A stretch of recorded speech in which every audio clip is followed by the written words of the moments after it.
गुरुर्ब्रह्मा गुरुर्विष्णु गुरुर्देवो महेश्वरः गुरुः साक्षात् परं ब्रह्म तस्मै श्री गुरवे नमः.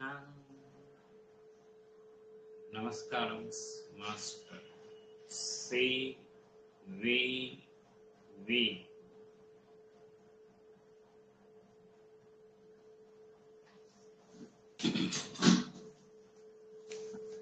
నమస్కారం. నమస్తే అండి.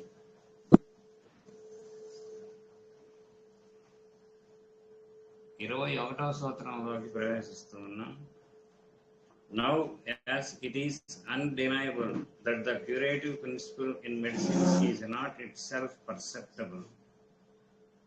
Now it is undeniable that the curative principle in medicine is not itself perceptible. కనుక ఈ ఔషధాల్లో ఉండేటువంటి క్యూరేటివ్ ప్రిన్సిపల్, నివారణ చేసేటువంటి పద్ధతి ఏదైతే ఉన్నదో అది ఇట్ ఈస్ నాట్ పర్సెప్టబుల్. అది మనకి కంటికి కనిపించేటువంటి విషయం కాదు. ఇంకా ఇట్ ఈస్ అన్డినయబుల్, మనం కాదంటానికి వీలు లేనటువంటి సత్యం. అంటే మందులో ఉన్నటువంటి, ఔషధంలో ఉన్నటువంటి నివారణాత్మక శక్తులు ఏవైతే ఉన్నాయో అవి కంటికి కనిపించినటువంటివి. It is not itself perceptible. అవి మనకి గమనికకు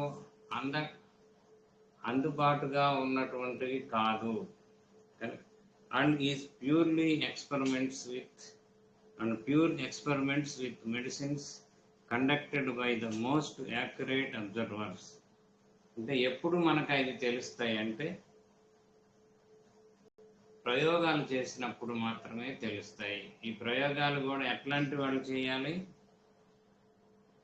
ప్యూర్ ఎక్స్పెరిమెంట్స్, ఖచ్చితమైనటువంటి చక్కగా ప్రయోగం చేతనైనటువంటి వాళ్ళతో చేసినప్పుడు మాత్రమే వాటి యొక్క శక్తులు, ఔషధముల యొక్క శక్తులు అనేటువంటివి తెలుస్తాయి మనకి. Produced conducted by the most accurate observers, అంటే చాలా ఖచ్చితంగా పరిశీలించేటువంటి డాక్టర్స్ ఎవరైతే ఉన్నారో, వైద్యులు ఎవరైతే ఉన్నారో వాళ్ళు కరెక్ట్గా చక్కగా పరిశీలించినప్పుడు మాత్రమే ఆ ఔషధములలో ఉన్నటువంటి ఔషధ శక్తులు అనేటువంటివి మనకి తెలియటానికి వీలుంటుంది. ఇలాంటి ఇంకొక పరిస్థితుల్లో తెలియవు. అని nothing can be observed that can constitute them medicines or remedies except the power of causing distinct alterations in the state of the health of the human body. మానవుని యొక్క శరీరంలో ఆరోగ్యాన్ని డిస్టింక్ట్ ఆల్టరేషన్స్, అంటే మానవుని యొక్క శరీరంలో ఉన్నటువంటి ఆరోగ్యములో చాలా స్పష్టమైనటువంటి మార్పులు తీసుకువచ్చేటువంటి వాటిని మందులు అంటారు, ఔషధములు అంటారు. కనుక ఔషధములు అనేటువంటివి ఎలా ఉండాలి అంటే చాలా డిస్టింక్ట్, చాలా క్లియర్ కట్గా మానవుని యొక్క ఆరోగ్యంలో మార్పులు తీసుకొచ్చే వాటిని ఔషధములు అంటారు. ఈ ఔషధమే అంటే రెండు పదాలు వాడారు. ఔషధం అనేటువంటి పదం ఒకటి వాడారు, రెండవది రెమెడీ అన్నారు. రెమెడీ అంటే మనకు వచ్చినటువంటి జబ్బుకి పరిష్కార మార్గాన్ని చూపించేదాన్ని రెమెడీ అంటారు. ఇంకా రెండు పదాలు ఒకటిగానే ఉంటాయి కానీ కొంచెం మైనర్ డిఫరెన్స్. కనుక ఔషధం అనేటువంటిది ఆరోగ్యవంతుల్లో స్పష్టంగా కనిపించేటువంటి మార్పులు తీసుకొచ్చేటువంటి దాన్ని మందు అంటారు, ఔషధము అంటారు. ఆ తర్వాత అదే ఔషధాన్ని మనం ఈ మార్పులు ఏవైతే ఆరోగ్యకరమైనటువంటి వ్యక్తి యొక్క మార్పులు ఏవైతే వ్యక్తిలో వచ్చేటువంటి మార్పులు ఏవైతే ఉన్నాయో ఆ మార్పుల్ని నల్లిఫై న్యూట్రల్ చేయగలిగినటువంటి దాన్ని రెమెడీ అంటారు, మందు అంటారు. అంటే ఒకదాని పేరేమో మందు, ఒకదాని పేరేమో ఔషధం. అది కనుక distinct alterations in the state of health of the human body. ఆరోగ్యవంతుని యందు సుస్పష్టమైనటువంటి మార్పుల్ని కలిగించేటువంటి శక్తి దేనికైతే ఉన్నదో దానినే ఔషధము అంటారు.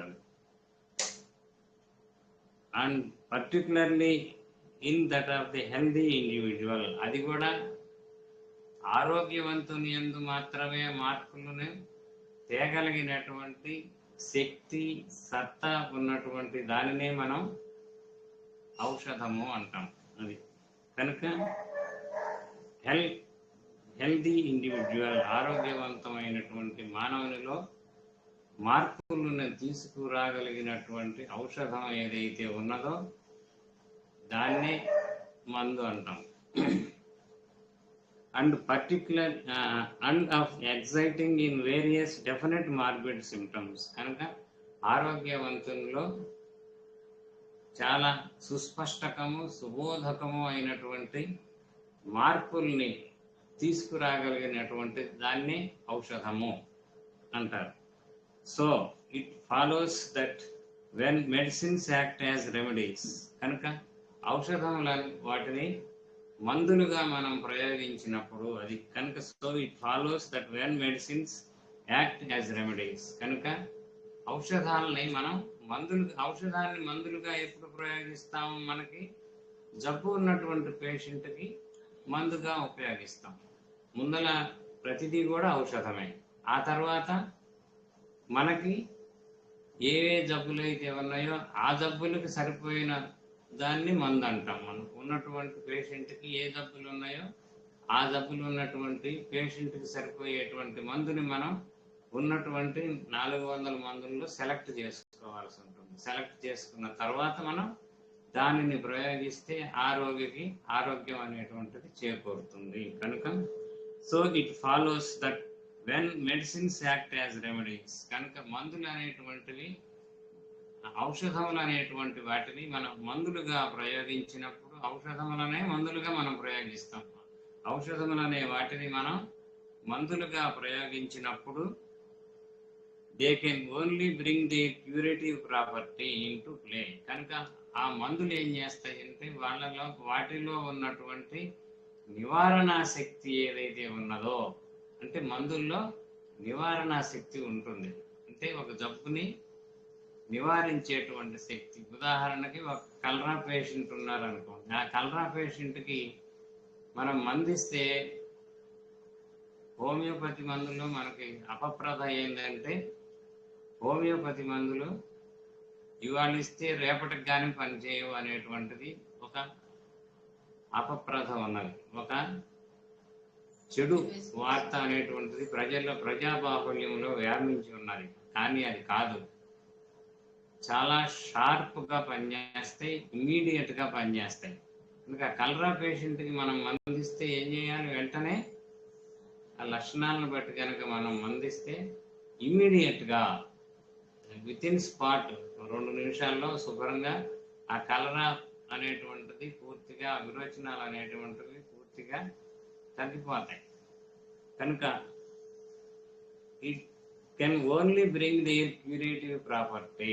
కనుక క్యూరేటివ్ ప్రాపర్టీ అంటే నివారణాత్మకమైనటువంటి ధర్మాన్ని అవి సూచిస్తాయి. కనుక it can only bring there curative property in to play. కనుక అంతకుముందు మనం పేషెంట్ ఆరోగ్యవంతుని మీద ప్రయోగించినటువంటి మందులు ఏవైతే ఉన్నాయో ఆ మందులు కొన్ని స్పష్టమైనటువంటి క్లియర్ కట్గా ఉండేటువంటి కొన్ని లక్షణాలని ఆరోగ్యవంతుని మీద కలుగజేసినాయి. కనుక అలాంటి లక్షణాలు ఉన్నటువంటి అలాంటి పేషెంట్కి మనం అదే మందు కనుక ఇస్తే పూర్తిగా వాడు వితిన్ షార్ట్ టైం, చాలా కొద్ది కాలంలోనే పూర్తిగా ఆయన యొక్క జబ్బులు పూర్తిగా తగ్గి ఆరోగ్యవంతుడు అవుతాడు. అది కనుక it can only bring there curative property in to play by means of this power. కనుక ఈ శక్తి అంటే నివారణాత్మకమైనటువంటి శక్తిని మాత్రమే ఉపయోగించి మందులు జబ్బుల్ని తగ్గిస్తాయి. కనుక నివారణాత్మకమైనటువంటి శక్తి కనుక లేకపోతే జబ్బులు తగ్గవు. నివారణాత్మకమైనటువంటి శక్తి ఉన్నది లేనిది మనకి ఎలా తెలుస్తుంది? అవి ఆరోగ్యవంతుని మీద ప్రయోగం చేసినప్పుడు ఆరోగ్యవంతుని యొక్క ఆరోగ్యాన్ని ఏ విధంగా పాడు చేసినాయో, ఏ విధంగా ఆరోగ్యవంతుని యొక్క ఆరోగ్యాన్ని చెడగొట్టి కొన్ని లక్షణాలను ఉత్పత్తి చేయగలిగేటువంటి సామర్థ్యం ఏదైతే ఉందో ఈ సామర్థ్యమే మనకి మందులలో ఉన్నటువంటి నివారణాత్మక శక్తిగా పనిచేస్తుంది. అంటే క్యూరేటివ్ పవర్గా పనిచేస్తుంది. అంటే ఆరోగ్యవంతుని యొక్క ఆరోగ్యాన్ని చెడగొట్టగలిగినటువంటి సత్తా ఉన్నటువంటి మందులే తిరిగి అనారోగ్య అయినటువంటి వ్యక్తి యొక్క ఆరోగ్యాన్ని కాపాడగలిగేటువంటి సామర్థ్యాన్ని కూడా కలిగి ఉంటాయి. కనుక the power of altering man's state of health by production of their peculiar symptoms. కనుక వాళ్ళ యొక్క పెక్యూలియర్ సిమ్టమ్స్ ఆ మందుకు సంబంధించిన లక్షణాలను మాత్రమే ఉపయోగించి ఆ రోగి యొక్క రోగాన్ని పూర్తిగా పోగొట్టగలిగినటువంటి సామర్థ్యాన్ని కలిగి ఉంటాయి. కనుక by production of peculiar symptoms అంటే ఉదాహరణకి మనం బ్రయోనియా అనేటువంటి మందును ప్రయోగించినప్పుడు, ఆరోగ్యవంతుని మీద బ్రయోనియా ప్రయోగించినప్పుడు ప్రతి వారికి కూడా ఆరోగ్యవంతుని యందు కొన్ని మార్పులు వస్తాయి. ఏ మార్పులు వస్తాయి అంటే వాడు బద్ధకంగా తయారవుతాడు, ఏ పని కూడా చెయ్యడు. ఆ తర్వాత ఇవాళ పని ఉందంటే అర్జెంట్ పని అంటే రేపు పోదాంలే అంటాడు, రేపు పని ఉందంటే ఇంక 4 రోజుల తర్వాత పోదాంలే అంటాడు. తర్వాత మంచినీళ్ళు ఇస్తే వాడు చెంబు నీళ్ళు ఇస్తే చెంబు నీళ్లు తాగుతాడు, గజదాహం అంటారు. అలాగే ఒక కోజా నీళ్ళు ఇస్తే కోజా నీళ్లు తాగుతాడు, ఎన్ని నీళ్ళు ఇచ్చినా మొత్తం తాగుతాడు. కనుక తలనొప్పి ఏదన్నా వస్తే నొక్కుకుంటే బాగా చమ్మగా ఉంటుంది, లేదా కాళ్ళు నొప్పులు ఏమన్నా పొట్ట నొప్పులు అంటే పిల్లల్ని ఎక్కించుకొని తొక్కించుకుంటారు. ఇలాగా మనకి ఎప్పుడు బ్రయోనియా వేసినా ఆరోగ్యవంతుని యొక్క ఆరోగ్యం ఈ విధంగా దెబ్బతింటుంది. కనుక ఈ బ్రయోనియా పేషెంట్కి ఏమవుతుందంటే ఒక రకమైనటువంటి బద్ధకం వస్తుంది, రెండో వైపు నుంచి అంటే ఏ పని చేయబుద్ధి కాదు, ఎప్పుడు రెస్ట్ తీసుకొని పడుకుంటే బాగుంటుంది. ఎంతసేపు ఉన్నా వాడికి rest rest rest wants to take rest always, ఎప్పుడు కూడా రెస్ట్ విశ్రాంతి కావాలని కోరుకుంటాడు. మంచినీళ్ళు ఎక్కువ తాగాలని కోరుకుంటాడు. అంటే దాహం ఎక్కువగా ఉంటుంది, గజదాహం ఉంటుంది, అందుకని ఎక్కువ నీళ్లు తాగడానికి ఇష్టపడతాడు. కనుక ఈ రకమైనటువంటి మార్పులు ఎప్పుడు మనం బ్రయోనియా ఆరోగ్యవంతుని మీద ప్రయోగించినా వస్తాయి. రెండో వైపున అట్లాంటి పేషెంటే ఉన్నాడు అనుకోండి, వాడికి కూడా అంటే వాడికి రోగం దేని వలన వచ్చిందో తెలియదు, మనకు తెలియదు. కానీ బ్రయోనియా మందుని ప్రయోగించినప్పుడు వచ్చినటువంటి లక్షణాలే ఆ పేషెంట్కి కూడా ఉన్నాయి. అప్పుడు ఈ బ్రయోనియా అనేటువంటి మందు ఆ పేషెంట్కి సత్వర కాలంలో వెంటనే వీలైనంత శీఘ్రముగా నివారణ కలుగజేస్తుంది. ఒకటేమో సహజమైనటువంటి వ్యాధి వలన వచ్చిన లక్షణాలు, రెండవదేమో మనం మందుని ప్రయోగించి ఆరోగ్యవంతుని మీద వచ్చినటువంటి మార్పుల్ని నోట్ చేసుకున్నాం. ఈ మార్పులు ఆ మార్పులు సరిపోయినాయి. అంటే వీటికి సహజమైన వ్యాధి వలన ఇవే లక్షణాలు వచ్చినాయి. వాడికి కూడా బద్ధకం ఉంటుంది, వాడికి కూడా ఎన్ని నీళ్ళు ఇచ్చినా తాగేస్తాడు. ఇట్లాగా మనకి పిల్లల్ని ఎక్కించుకొని తొక్కించుకుంటాడు. ఈ 3 లక్షణాలు ఉంటే బ్రయోనియా వేయచ్చు, ఇంకేం అందులో అనుమానం లేదు. కనుక ఈ 3 లక్షణాలు ఉన్నప్పుడు బ్రయోనియా వేస్తాం. వేసినప్పుడు వాడికి తలనొప్పి ఉన్నా పోతుంది, జాండీస్ ఉన్నా పోతుంది, ఏ జబ్బుండా పోతుంది. ఈ 3 ఉంటే చాలు. కనుక వీడికి సహజమైన వ్యాధి వలన వచ్చినటువంటి లక్షణాలు ఈ పేషెంట్కి. మనం అంతకు ముందే బ్రయోనియా ఆరోగ్యవంతుల మీద ప్రయోగించినప్పుడు ఇవే లక్షణాలు వచ్చినాయి.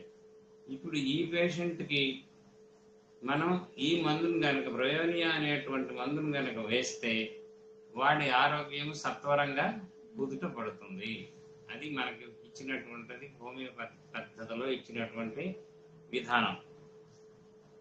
కనుక health by production of peculiar symptoms, కనుక వాడి ఆరోగ్యాన్ని కొన్ని ప్రత్యేకమైనటువంటి అంటే ఆ మందుకి ప్రత్యేకమైనటువంటి లక్షణాలని ఉత్పత్తి చేస్తుంది అన్నమాట అది. And that therefore we have only to rely on the morbid phenomena, కనుక ఏ మందు దేనికి పనిచేస్తుంది అంటే ఈ మార్బిడ్ ఫినామినా మీదనే ఆధారపడి ఉండాల్సి ఉంటుంది. మార్బిడ్ ఫినామినా అంటే మనం చెప్పుకున్నాం ప్రాణశక్తిలో వచ్చినటువంటి మార్పులు. ఆ మార్పులు అనేటువంటివి, ఆ ప్రాణశక్తిలో వచ్చినటువంటి మార్పులు భౌతిక శరీరం మీద రిఫ్లెక్ట్ అవుతాయి. భౌతిక శరీరం మనకు తెలుస్తుంది వాడికి దాహం కావాలా వద్దా. దాహం కావాలి అంటే బ్రయోనియా ఇవ్వడానికి మనం అవకాశం ఉంటుంది. లేకపోతే వాడు బద్దకించుడు, ఇప్పుడు పడుకునే లెక్కలోనే ఉన్నాడు అనుకోండి, ఆ పడుకునే లెక్కలో ఉన్నటువంటి వాడికి లేదంటే పిల్లలతో పనులు చేయించుకున్నటువంటి వాడికి బ్రయోనియా వేయాల్సి ఉంటుంది. కనుక కొన్ని ప్రత్యేకమైనటువంటి లక్షణాలని ఆ మందుకు సంబంధించినటువంటి లక్షణాలు, ఇంకొక మందు లక్షణాలు ఉండవు. బ్రయోనియా అంటే బ్రయోనియా లక్షణాలే అది. కనుక peculiar symptoms and that therefore we have only rely, కనుక మనం దేని మీద నమ్మకం ఉంచాలంటే ఈ ఆరోగ్యవంతుని మీద ప్రయోగం చేసినటువంటి దాన్నే మనం ప్రామాణికంగా తీసుకోవాలి. ఆరోగ్యవంతుని మీద మందులు ఏ రకంగా అయితే ఔషధాలు ఏ రకంగా అయితే ఔషధ ప్రభావాన్ని చూపిస్తూ ఉన్నాయో దాన్నే మనం ప్రామాణికంగా తీసుకోవాలా. ఇంతకంటే ప్రమాణం ఇంకొకటి ఏది కూడా లేదు అది. And the morbid phenomena which medicines produce in the healthy body, కనుక మనకు ఒక మందు దేనికి పనిచేస్తుంది అంటే ఆ మందుని ఆరోగ్యవంతుని మీద ప్రయోగం చేయాలి. ఆరోగ్యవంతుని మీద ప్రయోగం చేసినప్పుడు చక్కగా తెలిసినటువంటి అబ్జర్వర్స్ ఎవరైతే ఉన్నారో, పరిశీలకులు ఎవరైతే ఉన్నారో చక్కగా పరిశీలించి మనకు కావలసినటువంటి రిజల్ట్స్ అన్నీ కూడా రాసుకుంటూ ఉంటారు, నోట్ చేసుకుంటూ ఉంటారు. కనుక దాన్ని యాక్యురేట్ అబ్జర్వర్స్ అంటారు. కనుక which medicines produce in healthy body, కనుక ఆరోగ్యవంతుల్లో ఈ మందులు అనేటువంటివి ఏ రకంగా వాళ్ళ యొక్క ఆరోగ్యవంతుని యొక్క ఆరోగ్యాన్ని ధ్వంసం చేసి రోగగ్రస్తునిగా చేస్తాయో అవే మనకి ప్రమాణం. అంతకంటే ప్రమాణం ఇంకేది కూడా లేదు. మనం వీటి మీదనే ఆధారపడి మందుల్ని వేయవలసి ఉంటుంది.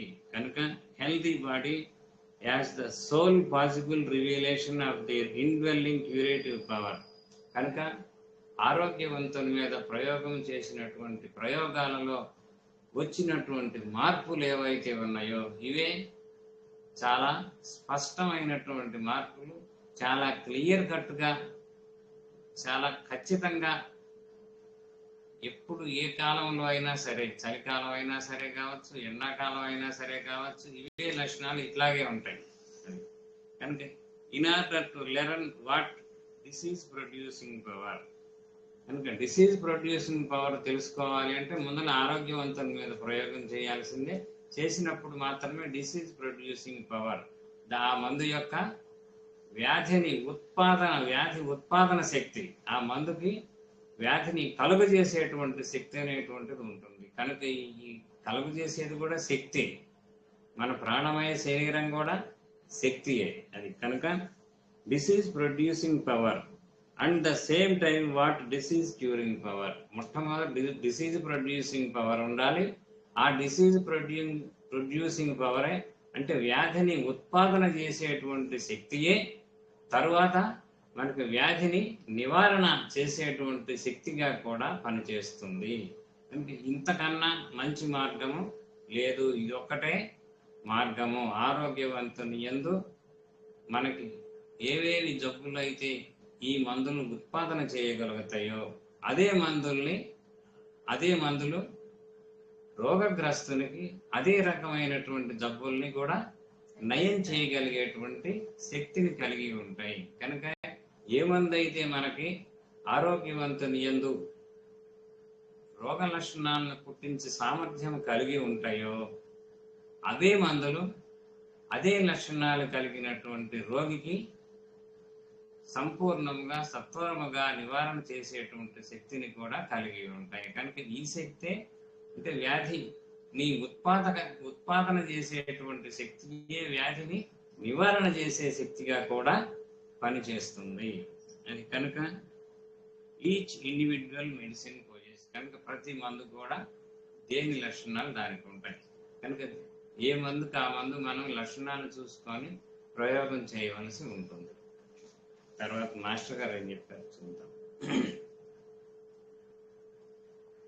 పర్యవసానం ఏమనగా ఒక ఔషధమందు ఉన్న రోగ నివారణ శక్తి నిర్ణయింపబడుటకు ఆరోగ్యవంతునిపై అది వేదనలను పుట్టించు శక్తిని గమనించవలెను. కనుక పర్యవసానం ఫలితంగా తేలింది ఏంటంటే ఒక ఔషధము యొక్క రోగ నివారణ శక్తి నిర్ణయించుటకు అంటే ఆ ఔషధంలో రోగ నివారణ శక్తిని గమనించడానికి మనం ఏం చేస్తామంటే ఆరోగ్యవంతుల మీద ఆ మందుని ప్రయోగించవలసి ఉంటుంది. ప్రయోగిస్తే వచ్చినటువంటి రోగ లక్షణాలు వస్తాయి.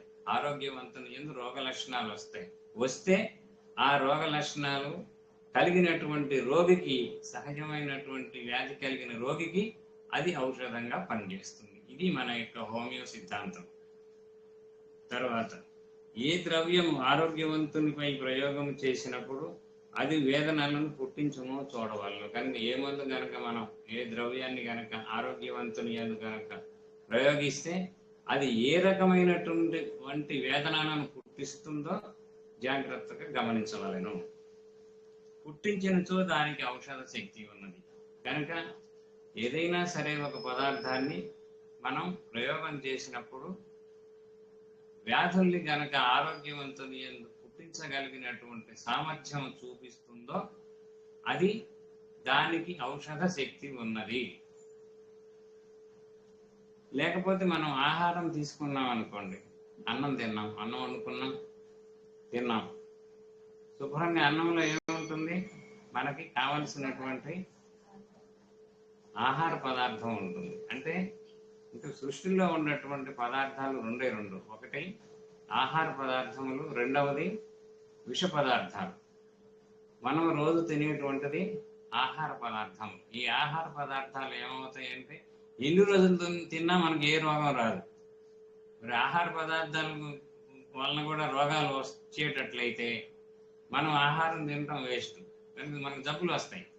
కనుక ఆహారం అనేటువంటి దాన్ని మనం ఏం చేస్తాం అంటే ఆహార పదార్థం అయితే అవర్ బాడీ వెల్కమ్స్, మన బాడీ అనేటువంటిది ఆహ్వానిస్తుంది అనమాట, లోపలికి తీసుకుంటుంది.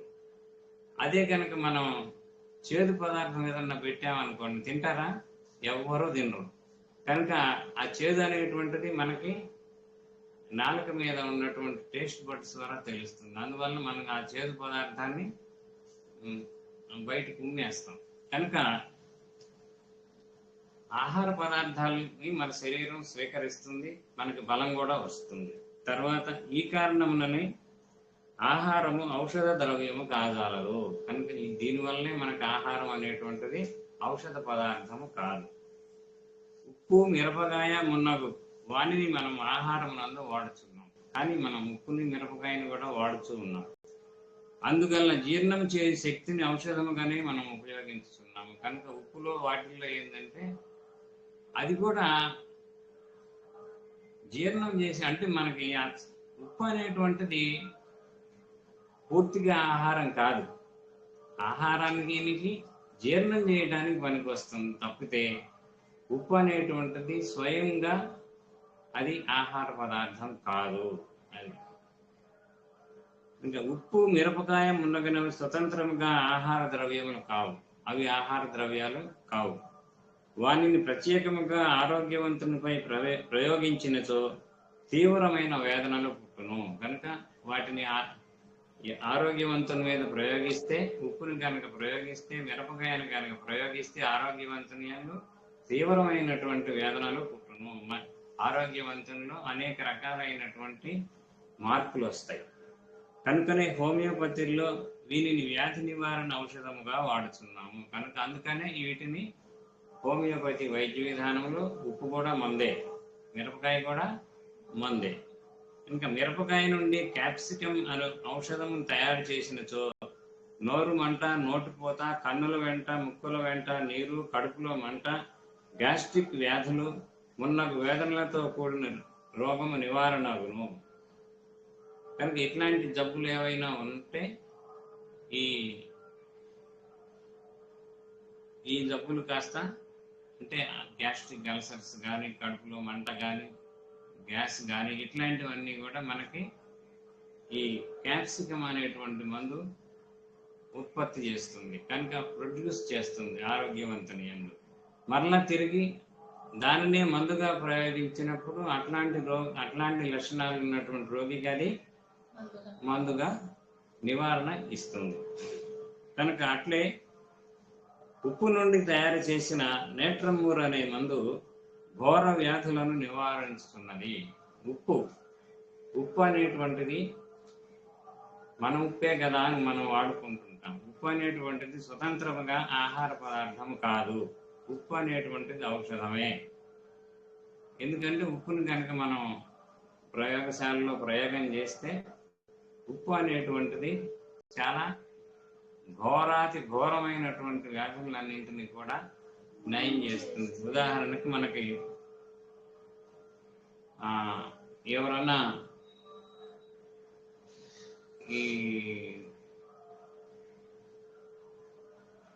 అంటే ఈ ప్రేమలో కూడా ఒక రకంగా అల్లకల్లోలం అయితే, అంటే ఒక చోట ఉండవలసినటువంటి ప్రేమ ఇంకొక చోట ఉంటుంది. అంటే భార్యని ప్రేమించాల్సినటువంటి వాడు పక్కింటి వాళ్ళని ప్రేమిస్తుంటాడు, లేకపోతే పెళ్లి కావలసినటువంటి పిల్లవాడు ఇద్దరు పిల్లలో ముగ్గురు పిల్లల్లో ఉన్నటువంటి ఆమెను ప్రేమిస్తుంటాడు. ఇట్లాగా ఉంటాయి అన్నమాట ఈ నేట్రమూర్ యొక్క వికారములు. మానసిక వికారములు ఈ రకంగా ఉంటాయి. కనుక ఈ రకమైనటువంటి మానసిక వికారములు సహజంగా ఏ కారణం వలన ఉన్నాయనుకోండి, అప్పుడు మనం నేట్రమూర్ కనుక మందు వేస్తే ఆ ప్రేమలు అనేటువంటివి సహజ స్థితికి వస్తాయి. ఇంట్లో వాళ్ళనే ప్రేమిస్తాడు, బయట వాళ్ళని కూడా ప్రేమించే అంత హృదయ వైశాల్యం అనేటువంటి తగ్గిపోయి ఇంట్లో వాళ్ళ వరకే ప్రేమలు అనేటువంటివి రిజర్వ్ చేసుకోవడం మొదలు పెడతాడు. కనుక ఇది మనకు ఆరోగ్యకరమైనటువంటి లక్షణం. రేపు నేట్రమూర్ చెప్పుకునేటప్పుడు మనం చాలా క్లియర్గా చెప్పుకుంటాం. ఇట్లాంటి కేసులు కొన్ని సోదాహరణగా చెప్పుకుంటాం. ఇంకా ఇది మనకి ఈ సూత్రంలో ఉన్నటువంటిది. నెక్స్ట్ లెక్సిస్లోకి వెళ్దాం.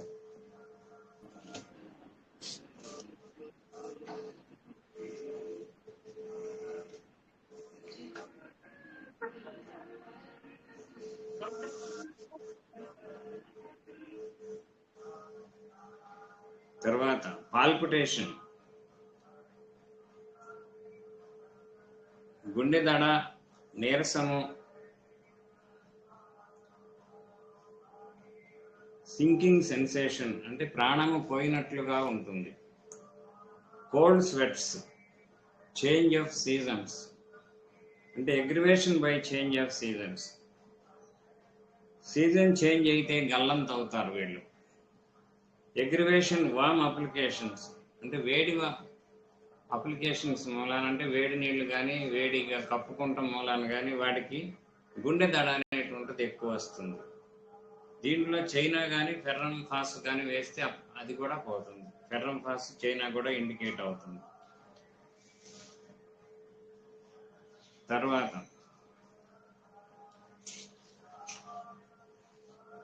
Talking ill of others, all members of the family not cooperative to him. ఇంట్లో అంటే ఈ హయసామస్ గురించి చెప్తున్నాడు.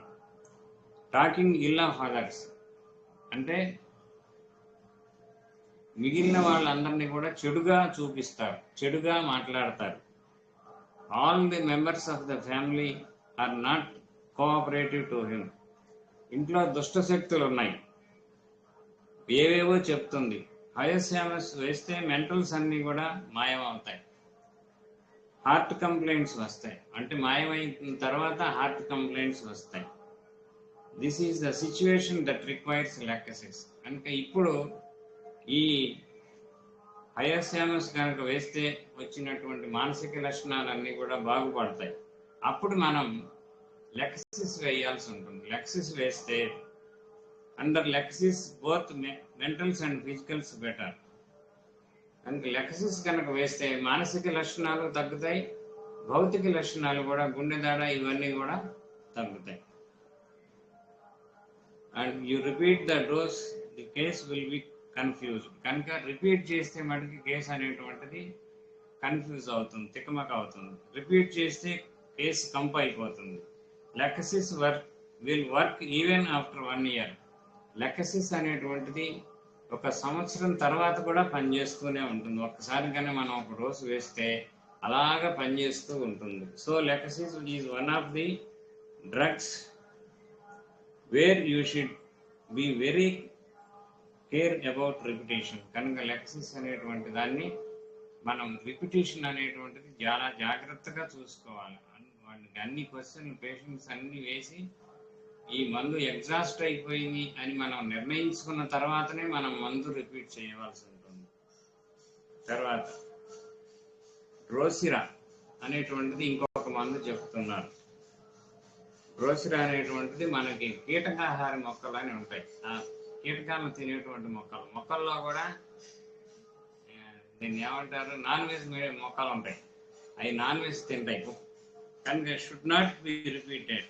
కనుక ఈ మందు అనేటువంటి దాన్ని రిపీట్ చేయకూడదు.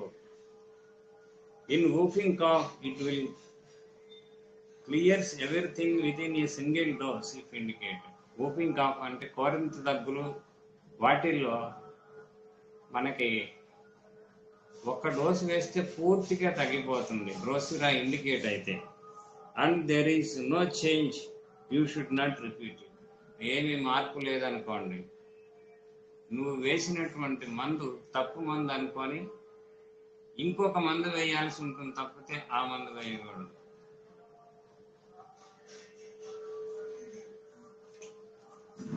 కనుక you should not repeat it. Highly dangerous to repeat. This drug in whooping cough, రోజు డ్రోసిరా వేస్తే అది తగ్గి రక్తం కక్కుకొని చస్తారు. కనుక డ్రోసిరా కనుక రోజు వేస్తే చాలా మంది మెడికల్ షాపుల్లో డ్రోసిరా ఇష్టం వచ్చినట్టు వాడుతూ ఉంటారు. ఒక్కొక్కసారి లంగ్స్ అనేటువంటివి దాంట్లో బ్లీడ్ అయిపోయి శుభ్రంగా రక్తం కక్కుకొని చేస్తారు. కనుక ది లంగ్స్ బికమ్ అల్సరేటెడ్. కనుక ఊపిరితిత్తులు అనేటువంటివి మొత్తం పుండులాగా పడిపోతాయి. కనుక క్రానిక్ కేసెస్లో మెంటల్ సిమ్టమ్స్ బేస్ చేసుకొని మందు వేయవలసి ఉంటుంది.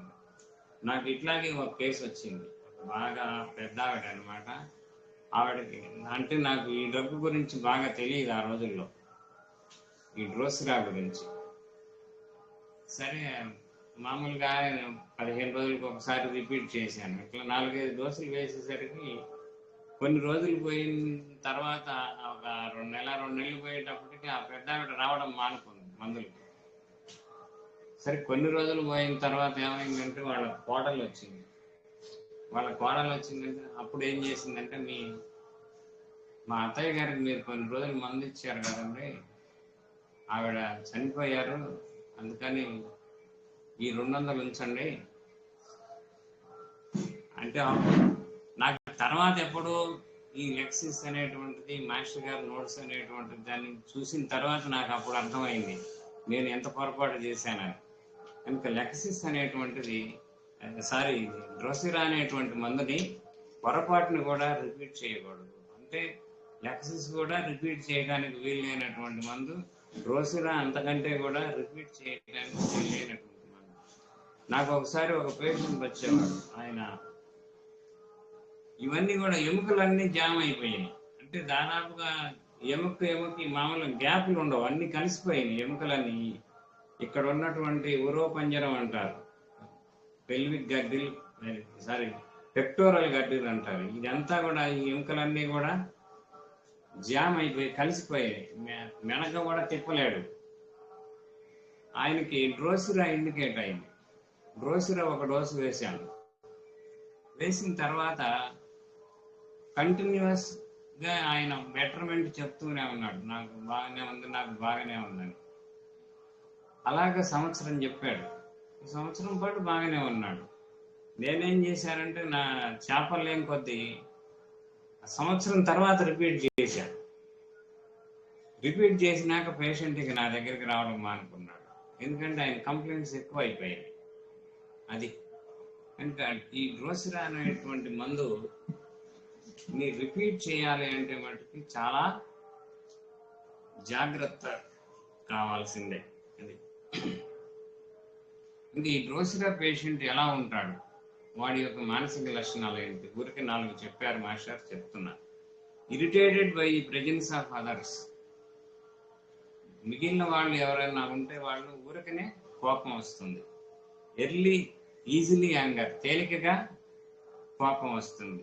He begins to talk at a very high speed. చాలా తీవ్రమైనటువంటి వేగంతో మాట్లాడతాడు. దడదడ వాయించేస్తాడు. అర్థం పర్థం ఉండాలి, బుద్ధి ఉండాలి, కామన్ సెన్స్ ఉండాలి, ప్రిన్సిపల్స్ ప్రకారం నడుచుకోవాలి. లేకుంటే ఎందుకు ఈ జన్మ, అందుకే మీరంతా ఇట్లా ఉన్నారు. మీ ఫాదర్ అలాంటి వాడు, మీ ముత్తాత అలాంటి వాడు, నువ్వు ఇలాంటి వాడివి, మీ అబ్బాయి ఇలాంటి వాడు అని ఆపకుండా గ్యాప్ లేకుండా వాయించేస్తారు. విత్ హై టోన్, గొంతు కూడా పెద్ద గొంతుతోటి మాట్లాడతాడు. Then they are exhausted. అప్పుడు అలసిపోయి ఆపేస్తారు. అలసిపోయి ఆపటమే కానీ అలా మామూలుగా ఆపరు వాళ్ళు. ఈ లక్షణాలు ఎవరికి ఉన్నాయి అంటే హిట్లర్కి ఉన్నాయి.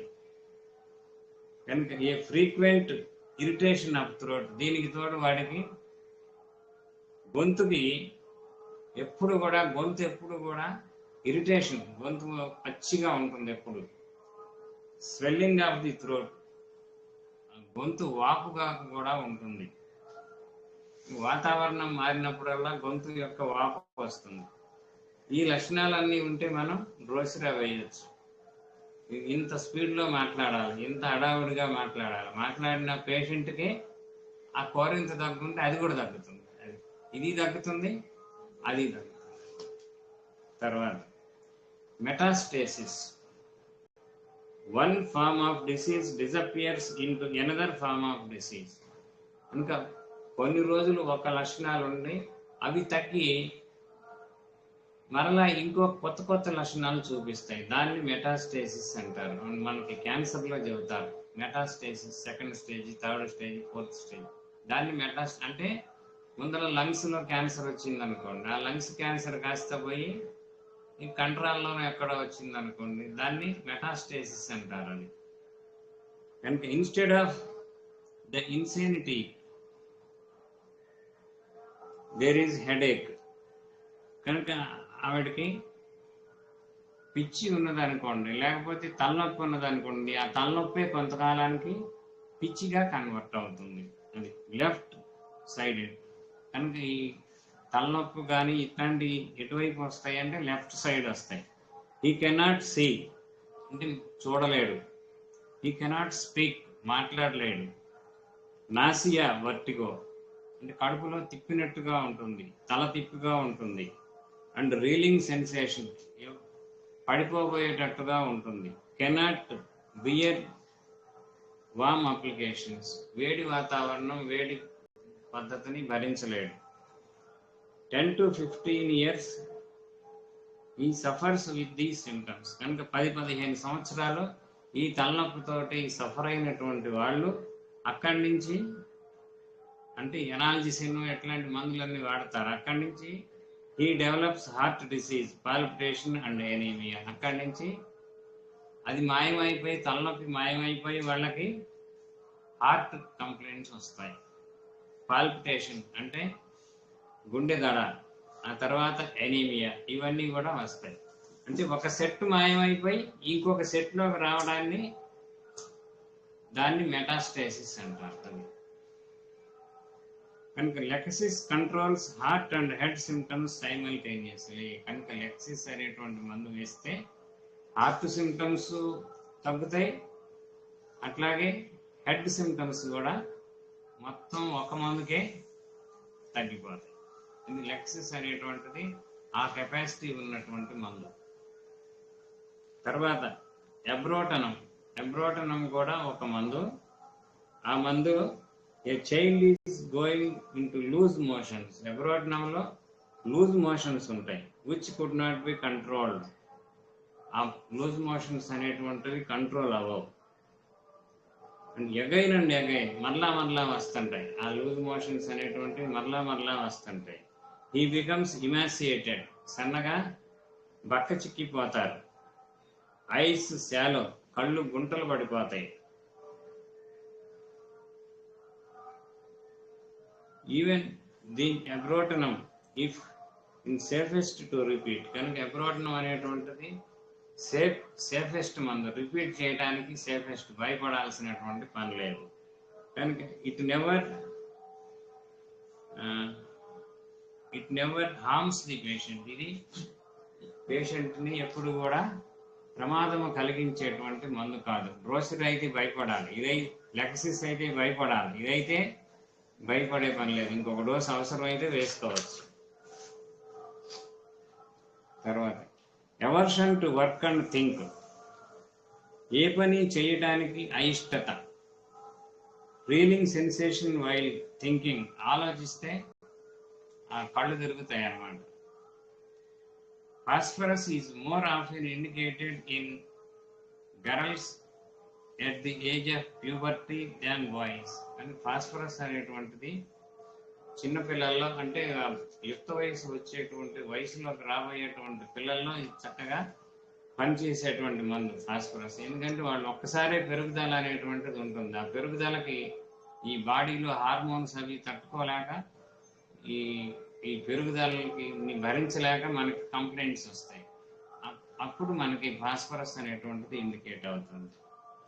తర్వాత aggravation of all complaints from lying down.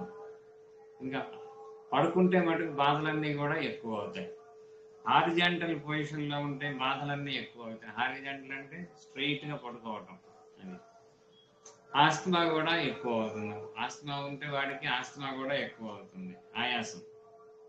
Heart complaints పడుకుంటే దడ. Days and nights the fellow sits like that. రాత్రులు పగళ్ళు అలాగా కూర్చొనే ఉంటారు. తర్వాత surging sensation.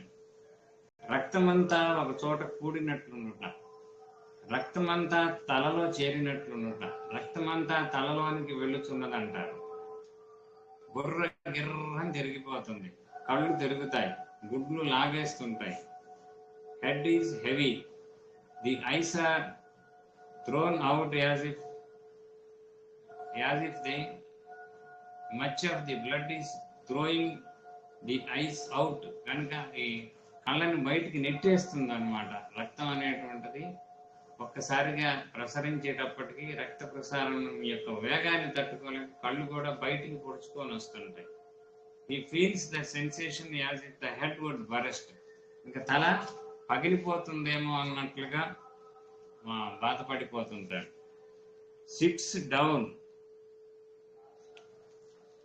He never sleeps. కూర్చొనే ఉంటాడు కానీ నిద్రపోడు. చెయ్యి నెత్తిని పెట్టుకుంటాడు.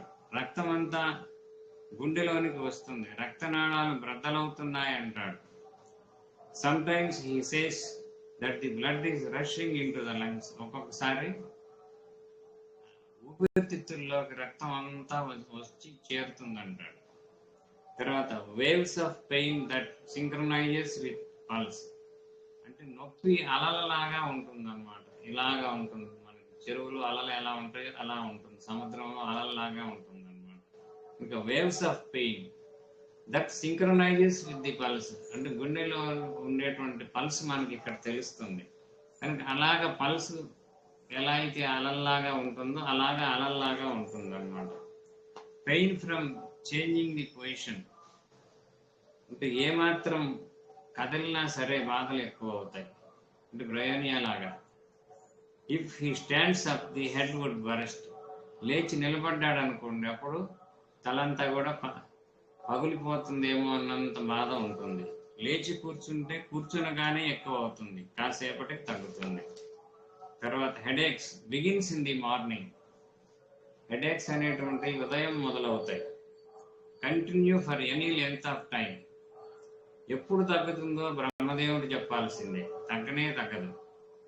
Most probably it starts with the end of the sleep. ఎప్పుడు మొదలవుతుందంటే మనకి నిద్ర ఎప్పుడైతే ఆగిపోతుందో అప్పుడు మొదలవుతుంది, అంటే మేల్కోగానే మొదలవుతుంది. నాసియా అండ్ వామిటింగ్, దీనితో పాటు నాసియా అంటే వికారం, వాంతి. తర్వాత థాట్స్ వ్యానిషింగ్, ఆలోచనలు రావు. ఈ కెనాట్ థింక్, ఆలోచన చేయలేడు, అంటే ఈ తలనొప్పితోటి ఏ ఆలోచన కూడా చేయలేడు. ఈ incline to turn to left, అంటే వాడు ఎంతసేపటికి ఎడమ వైపు పడుకుంటే బాగుంటుంది.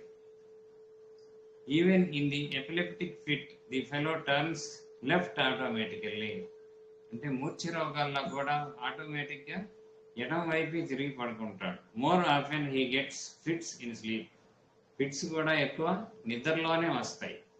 ఇక మూర్ఛ వ్యాధిగ్రస్తుడు మూర్ఛలో ఎడమ వైపుకు తిరుగును, మూర్ఛలు తరచుగా నిద్రలోనే వచ్చును. During severe headache the extremities are cold, బాగా తలనొప్పిగా ఉన్నప్పుడు కాళ్ళు చేతులు చల్లగా నుండును. తర్వాత పల్సేట్స్, రక్తనాళములన్నీ సంకోచ వ్యాకోచములు పొందుచుండును. మీరు చూసినా పల్స్ కనిపిస్తుంది, ఎక్కడ చూసినా పల్స్ కనిపిస్తుంది వీడికి. మనకి ఎక్కువ రేడియల్ పల్స్ రేడియల్ ఆర్టరీ దగ్గరే ఉంటుంది ఇక్కడ.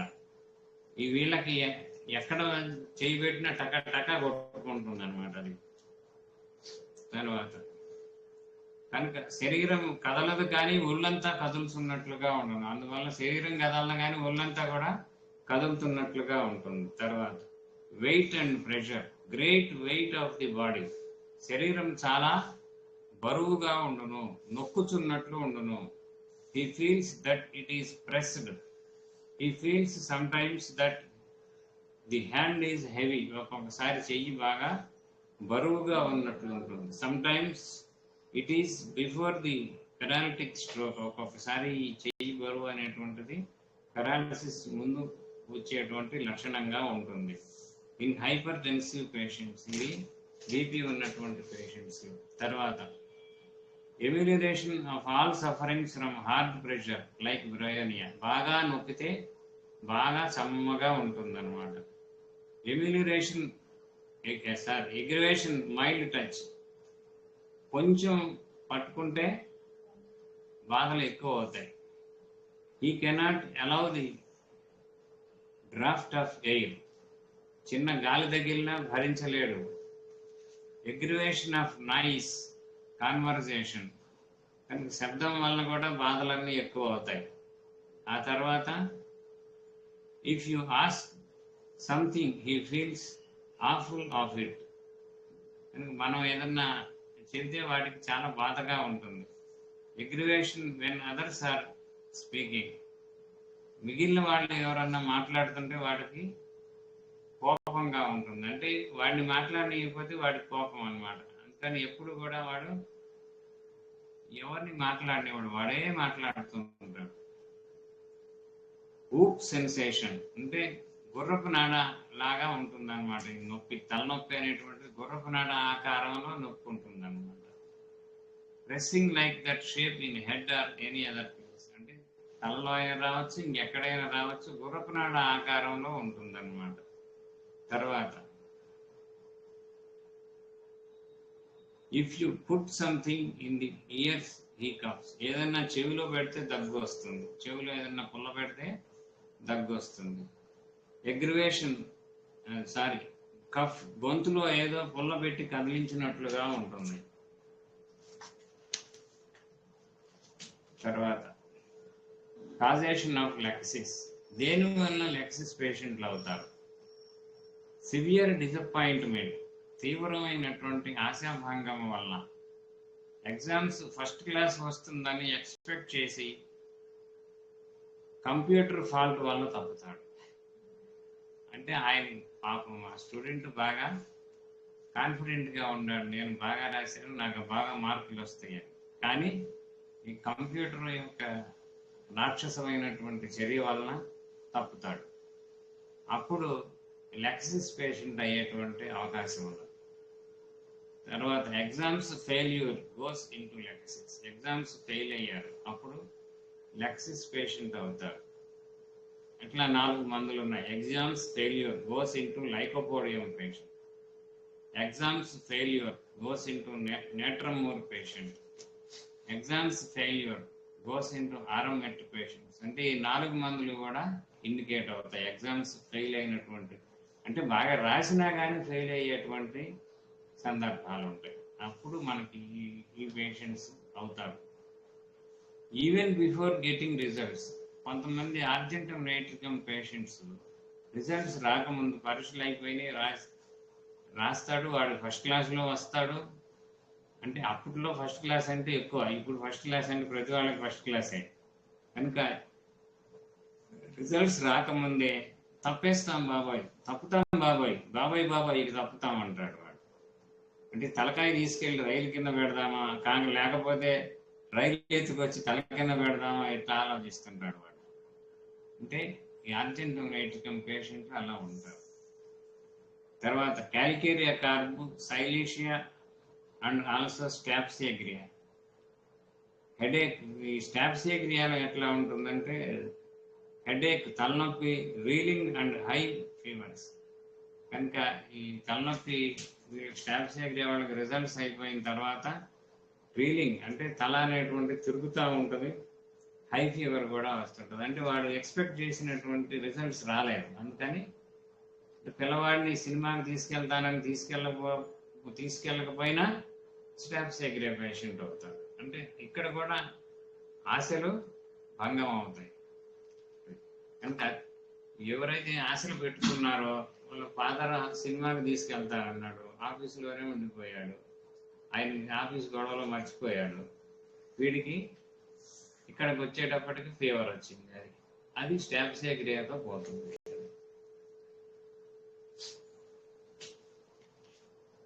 తర్వాత nausea and pain in the stomach with loose motions, vomitings. అప్పుడు కోలోసిన్ అనేటువంటి మందు, అంటే కడుపులో తిప్పుతుంటుంది, కడుపులో నొప్పి ఉంటుంది, ఆ నొప్పి కూడా డబల్, అంటే ముందుకు వంగితే తగ్గుతుంది, లూజ్ మోషన్స్, వామిటింగ్స్, వాంతులు, ఇవన్నీ ఉంటే కోలోసిన్ వేయాల్సి ఉంటుంది. కనుక ఇంకొకటి లవ్ డిసప్పాయింట్మెంట్, ఎవరినో ప్రేమించేశారు, ఆ ప్రేమ సఫలం కాలేదు, ఆ అమ్మాయికి వేరే వాళ్ళ నుంచి పెళ్లి చేశారు, ఇక వీడికి మామూలుగా ఉండదన్నమాట, ఇక అమ్మాయి లేకపోతే ఎలా ఎలా ఎలా ఇది. కనుక అప్పుడు మనకి హయోసామస్, ఇగ్నేషియా పనిచేస్తాయి. తర్వాత లెక్సిస్, పర్మనెంట్ ఇన్సానిటీ. ఒక్కొక్కసారి లెక్సిస్లో ఇట్లాంటి జరిగినప్పుడు పర్మనెంట్ ఇన్సానిటీ, పూర్తిగా పిచ్చోడైపోతాడు, అసలు ఇక మన లోకమే ఉండదు. అట్లాంటి వాళ్ళకి కూడా లెక్సిస్ అనేటువంటిది మరలా తిరిగి మామూలు జీవితాన్ని ప్రసాదించేటువంటి శక్తి కలిగి ఉన్నటువంటి మందు. తర్వాత shattered hopes, past 15 years he is a good business man. అంటే ఒక కథ చెప్తున్నారు మాస్టర్, 15 సంవత్సరాల నుంచి బాగా వ్యాపారం చేశాడు, no good understanding between him and ITO. అంటే ఇన్కమ్ ట్యాక్స్ ఆఫీసర్కి ఈయనకి సరి అయినటువంటి సమన్వయం లేదు. అంటే లెక్కలు సరిగా వేసి ఉంటారు, లేకపోతే వాళ్ళు కావాలని ఇరికిచ్చుంటారు, 2 రకాలు ఉంటాయి. అప్పుడు అట్లాంటి కేసెస్లన్నీ కూడా ఈ ceases, ITO and ceases is business. ITO ఏం చేశాడంటే వాళ్ళ బిజినెస్ని సీజ్ చేసి పడేశాడు. అప్పుడు మనకి లెక్సిస్ లైకో అండ్ నెట్రమోర్, ఈ 3 మందులు పనికి వస్తాయి. లెకసిస్ ఎట్లా ఉంటారంటే no liking to meet friends, వాళ్ళ యొక్క స్నేహితుల్ని ఎవరిని కూడా కలవటానికి ఒప్పుకోరు. టు కాన్వర్జేషన్, మాట్లాడటానికి కూడా ఒప్పుకోరు. ఫీల్స్ ది హెడ్ హెవీ, తల ఇందాక చెప్పుకున్నాం తల బరువుగా ఉంటుంది. సివియర్ హెడేక్, తీవ్రమైనటువంటి తలనొప్పి. Develops cannot think or read, కనుక హెడేక్ డెవలప్స్ అంటే తలనొప్పి వస్తుంది. కెనాట్ థింక్ ఆర్ రీడ్, చదవలేడు, ఆలోచన చేయలేడు. Becomes suspicious of every one, ఇది దీనికి ఉన్నటువంటి ముఖ్యమైన లక్షణం, ప్రతి వాడిని కూడా అనుమానిస్తూ ఉంటాడు. Even his brother in law seems to be a spy of the IT department, కనుక వాళ్ళ యొక్క బావమరిది కూడా ఐటీ డిపార్ట్మెంట్కి గూఢచారిగా పనిచేసేవాడిలాగా వాడికి కనిపిస్తాడు. ఇంట్లో ఉన్న బావమరిదిని కూడా వీడు ఐటీలోకి స్పైగా అనుమానిస్తాడు. కనుక ఇంట్లో ఇంకేమన్నా పేపర్స్ మిగిలి ఉన్నాయేమో చూడడానికి వాడు ఇక్కడ ఉన్నాడంటాడు బావమరిదిని.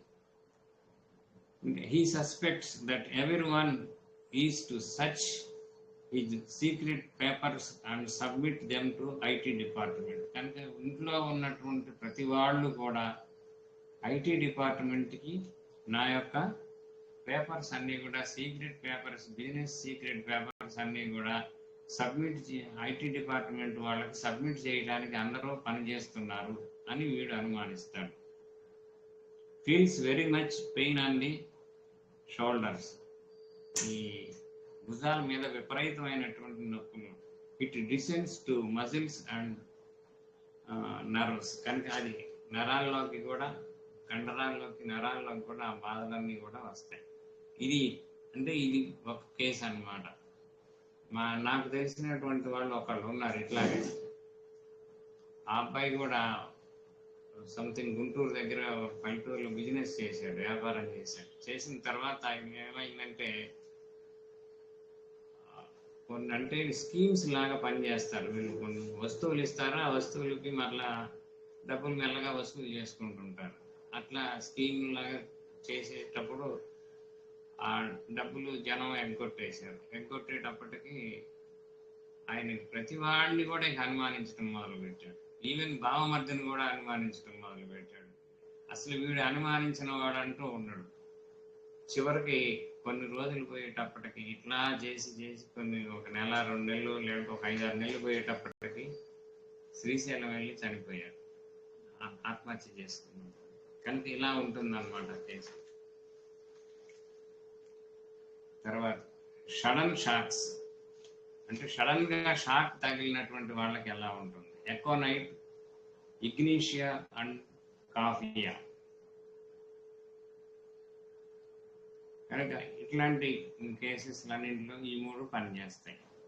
తర్వాత గ్రీఫ్ అంటే విచారం, దానిపై వచ్చే విషాదం, అప్పుడు కూడా లైకోపోడియం, లెకసిస్ పనిచేస్తాయి. ఇట్లాంటి వాటిల్లో మళ్ళీ ఇంకా కొన్ని ఉన్నాయి. ఇగ్నీషియా, హయాసియానస్, యాసిడిఫస్, నేట్రమోర్ అండ్ ఆరామెట్, ఇవన్నీ కూడా పనిచేస్తాయి.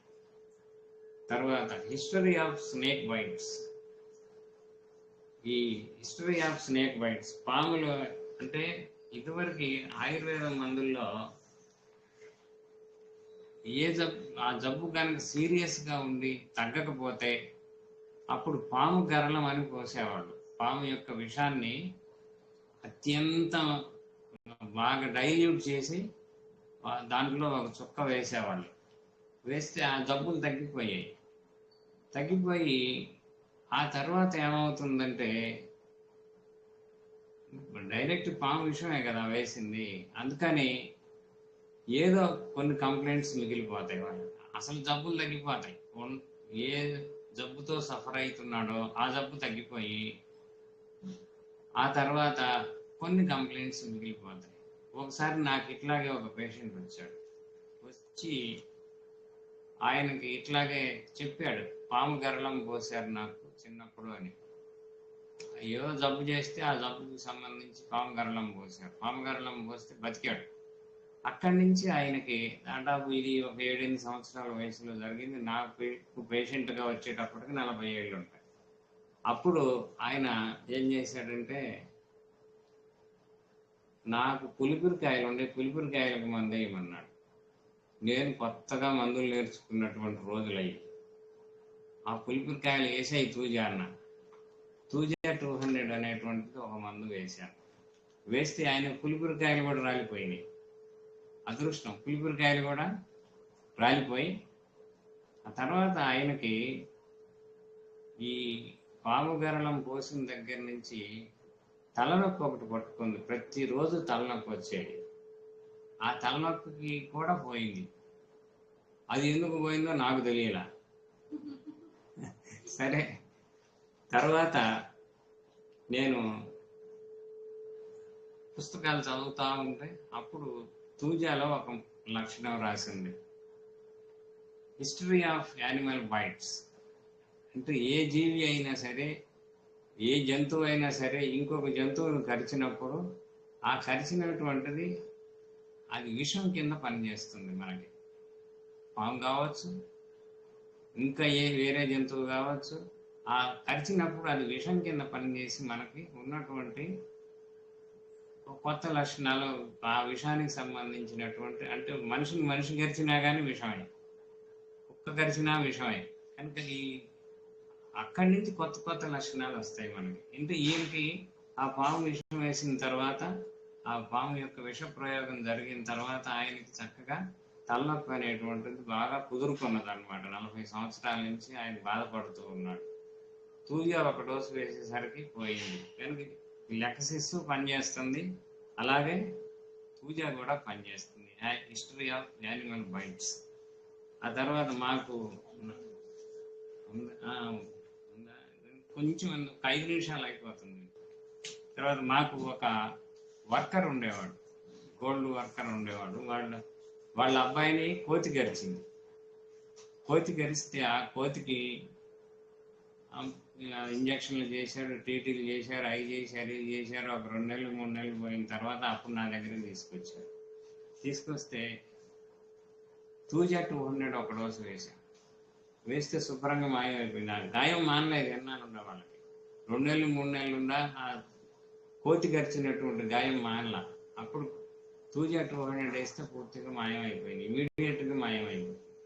ఇంక ఇట్లాగా ఉంటాయి అన్నమాట. ఈ తూజా అనేటువంటిది అత్యద్భుతమైనటువంటి మందు. ఆ తర్వాత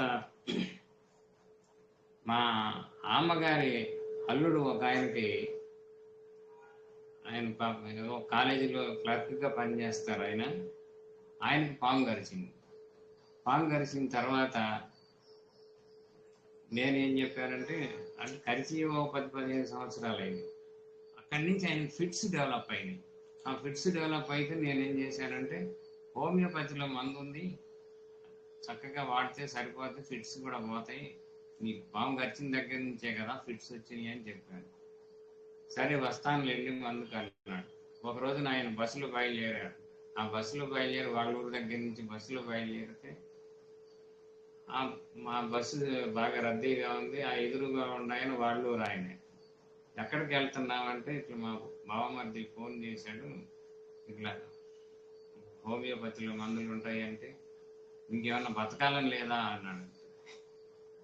అందుకని ఆయన రాలేదు.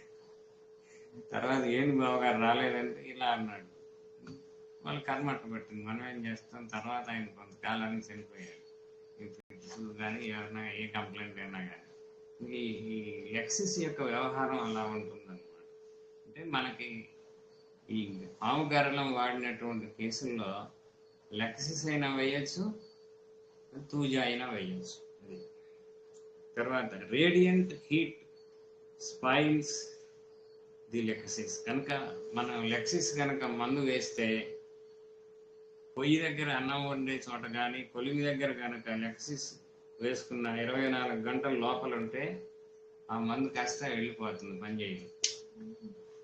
Alcohol sure antidote within 24 hours. 24 hours దాటినాక ఇంకా ఆ మందుని ఇవి కూడా అందుకోలేవు. తర్వాత సాల్ట్ వాటర్ కూడా లెక్సిస్ పొరపాటున వేసామనుకోండి, ఈ 24 గంటల్లో ఈ సాల్ట్ వాటర్ కూడా యాంటీడోట్ చేస్తుంది. తర్వాత good complements after Lachesis: Alumina 1, Arsenic, Belladonna, Cocculus Indicus, Merc sol, acid nit, Nux vomica and acid phos, Crotalus రూస్టాన్స్. తర్వాత లెక్సిస్కి డల్కమెరా అనేటువంటిది యాంటీడోట్, ఎనిమికల్స్. అంటే ఒకదాని తర్వాత ఒకటి ఈ మందులు 2 కూడా వాడకూడదు. తర్వాత పిరియాడిసిటీలో ఇది నంబర్ 1 మందు అనమాట, ranking drug. Sulphur, సోరినం, ట్యూబర్క్యులినం, ఆర్సెనికాల్, thuja, China, వీటన్నిటితో పాటు పిరియాడిసిటీలో కూడా చాలా చక్కగా పనిచేసేటువంటి మందు. దీంతో లెక్సిస్ అయిపోయింది. ఏమన్నా డౌట్స్ ఏమైనా ఉన్నాయండి?